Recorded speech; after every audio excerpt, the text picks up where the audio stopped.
श्री स्वामी समर्थ. नमस्कार. तुम्हा सर्वांचं खूप खूप स्वागत आहे. स्वामी तुमच्या सर्व इच्छा पूर्ण करोत ही स्वामींच्या चरणी प्रार्थना करून मी सुरुवात करते. बऱ्याच जणांचं असं होतं की बरेच उपाय करतात, बऱ्याच सेवा करतात, पण त्यांच्या घरात ही बरकत नसते. घरात सतत भांडणे होत असतात, मुलं व्यसनाच्या आहारी गेलेली आहेत, घरात पैसा येतोय पण कुठे जातो हे कळत नाही आहे, घरात आजारपण आहे, कर्ज वाढत चाललं आहे, घरात शत्रूचा त्रास आहे, आमचं चांगलं झालेलं कुणाला बघवत नाही आहे, जवळचे जे लोक आहेत तेच आमच्यावर जळत आहेत, नोकरीमध्ये यश मिळत नाही आहे, व्यवसायात बरकत येत नाही आहे. या सगळ्या समस्यांसाठी आज मी तुम्हाला काही उपाय सांगणार आहे. आता यांना सेवाही म्हणता येईल, अगदी उपायही म्हणता येणार नाही. 2 ते 5 मिनटे आपल्याला या सेवेसाठी किंवा उपायासाठी लागणार आहेत. या गोष्टींची महिलांनी म्हणजे स्त्रियांनी आपल्याला सवयच लावून घ्यायला हवी. मग बघा तुम्हाला किती छान फरक जाणवेल.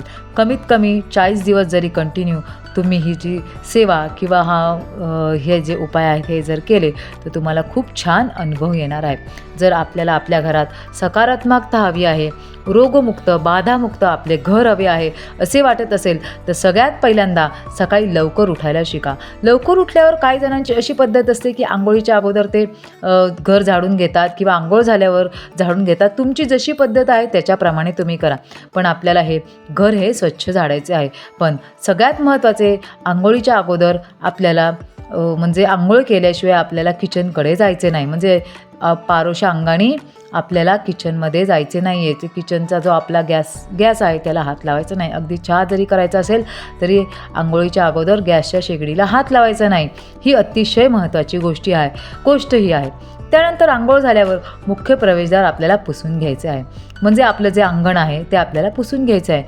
म्हणजे थोडंसं त्याला झाडू मारायचा आणि आपल्याला थोडंसं पाणी टाकून आपल्याला ते स्वच्छ करायचं आहे. तर आपण जेव्हा ते पाण्याने पुसणार आहोत तेव्हा आपल्याला त्या पाण्यामध्ये गोमूत्र, चिमूटभर हळद, म्हणजे थोडंसं गोमूत्र टाकायचं, थोडंसं चिमूटभर हळद टाकायचं आणि थोडासा कापूर क्रश करून टाकायचा आहे. मग त्या पाण्याने आपल्याला अंगण पुसायचं आहे. समजा तुम्ही फ्लॅटमध्ये राहत असाल तर पाणी शिंपडल्यावर दार ओले राहते. त्यासाठी मग तुम्ही एखादी आपल्याकडं तुमच्या स्प्रेची बॉटल असेल त्याच्यामध्ये थोडेसे पाणी, थोडंसं गोमूत्र, चिमूटभर हळद आणि क्रश केलं कापूर हे घालूनच ठेवायचे. म्हणजे आणि ती स्प्रेची बाटली तयारच करून ठेवायची. रोज दारामध्ये ते स्प्रिंकल करायचे. म्हणजे ते सगळीकडे व्यवस्थित मारले पण जाईल आणि दरवाजा जास्त आपला ओला आणि चिकचिकही होणार नाही. ज्यांचे बैठे घर असेल त्यांनी रोज पाण्यामध्ये थोडीसे गोमूत्र, चिमूटभर हळद, क्रश केलेला कापूर घालून अंगणामध्ये आपण सडा घालू शकतो. याने काय होतं की रात्रभरची दरिद्रता, नकारात्मकता आपल्या घराच्या बाहेर असते, ती आपल्या घरात प्रवेश करत नाही. तुमच्यावर जळणारे जे लोक आहेत त्यांनी काही करू द्या, तुमच्यावर त्याचा काही प्रभाव पडणार नाही. सगळ्यात महत्त्वाचे त्या पाण्यात गोमूत्र आहे, हळद आहे, कापूर आहे. या गोष्टी माता लक्ष्मीलाही आकर्षित करत असतात आणि माता लक्ष्मी आपल्या घरात प्रवेश करते. घरातील दरिद्रता, गरिबी, रोगराई घराबाहेर जातात. दुसरे म्हणजे लक्ष्मी घरात येण्याची जी वेळ आहे ती सकाळी 6:30 ते संध्याकाळी 7:30ची वेळ आहे. सकाळी 7:30 ते 7:30 आणि संध्याकाळी 7:30 ते 7:30 अशा ह्या 2 वेळा आहेत. यापैकी कुठल्याही एका वेळेत तुम्ही हा उपाय करायचा आहे. एक पणती घ्यायची आहे, मातेची घेतली तरी चालेल. आपण जी दिवाळीत वापरतो ती घेतली तरी चालणार आहे. त्यातील पणती जी कुठली त्याच्यामध्ये जे कुठले तुम्ही देवाचे तेल वापरत असाल ते घालायचं आहे. 2 वातींची 1 वात करायची आहे व त्याच्यामध्ये 2 लवंगा आपल्याला टाकायच्या आहेत.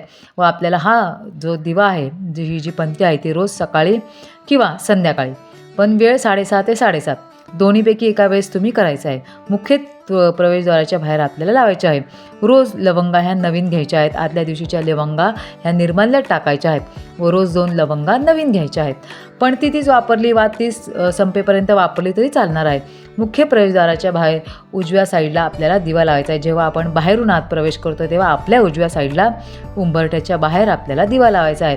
व सकाळी आपण मुख्य दरवाजाच्या बाहेर जेव्हा पाणी शिंपडून पुसून घेऊ त्यानंतर उंबऱ्याच्या मध्यभागी आपल्याला कोरड्या हळदीनं स्वस्तिक काढायचं आहे. ओल्या हळदीनं काढायचे नाही. याने आपल्या घरात समृद्धी येईल. माता लक्ष्मीचा जो अखंड वास आहे तो आपल्या घरामध्ये राहणार आहे. आपल्या घरात बरकत येईल. घरातील भांडणे, आजारपण हळूहळू कमी होताना दिसतील. खरंच ज्यांना आपली दरिद्री दूर करायची आहे त्यांनी नक्की हे उपाय करून पहा. कमीत कमी 40 दिवस तरी कंटिन्यू करून बघा. तुमच्या घरात किती बदल झालेले दिसतील. ह्या गोष्टी आपल्याला लगेच समजून येतील आणि ह्या गोष्टींची आपल्याला सवय लावून घ्यायची आहे. बघा, रोज हे उपाय केले तर तुमचे आयुष्य वर्षभरात संपूर्ण बदलले दिसेल. म्हणजे समजा तुम्ही आजपासून सुरुवात केली तर वर्षभर कंटिन्यू केलं तर तुम्ही बघा कुठे गेलेले असाल. स्वप्नात सुद्धा पाहिलं नसेल की एवढं तुमचं जग बदलून जाईल. कुठलेही मंत्र म्हणायची गरज नाही, कुठलेली तंत्र करायची गरज नाही, पूजा मांडायची गरज नाही. अत्यंत साध्या आणि सोप्या गोष्टी आहेत, त्या तुम्ही करू शकता. 100% तुमचं आयुष्य नक्की बदलणार आहे. नमस्कार.